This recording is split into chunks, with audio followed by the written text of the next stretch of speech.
We paid a visit to sculptor Isaac Witkin's studio in Pemberton. He first moved to New Jersey to work with the Johnson Atelier, but his career started in South Africa. My mother actually suggested to me when I was about 18 that I take up sculpture lessons, and I looked at her like she was crazy. But she was so insistent that I tried my hand at it, and that was my introduction to sculpture.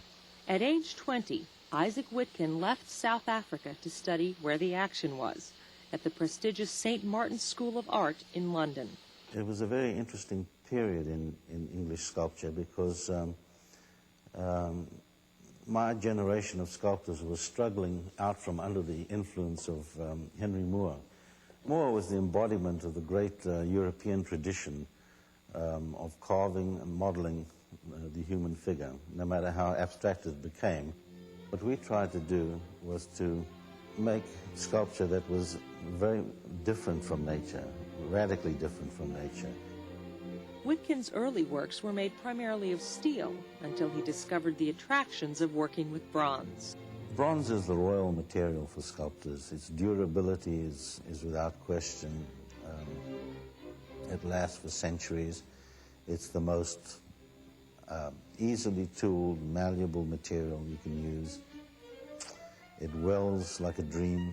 Everything about it is just so conducive and so sensuous for a sculptor. Well, the wonderful thing about bronze is that it lends itself so well to organic colorization. With bronze, the use of chemicals applied by heat or cold will infuse himself into the base metal and become organically one with the metal.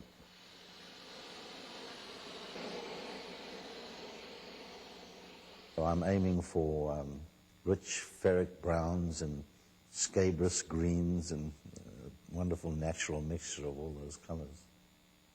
It was Allentown, Pennsylvania art collector Philip Berman who suggested that Witkin try his hand at stone and sent him to a place that makes tombstones.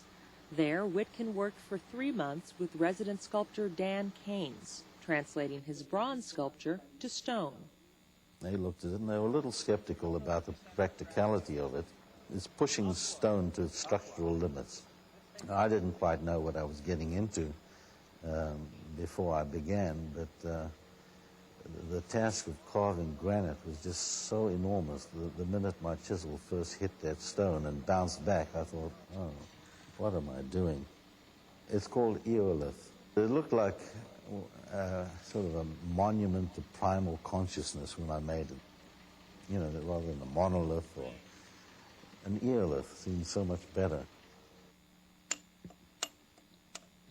I can't think of anything that I would be good at other than sculpture. I find it the most engaging thing in the world to do. I knew it from the moment I touched clay when I was 18 years old. This is what I wanted to do for the rest of my life.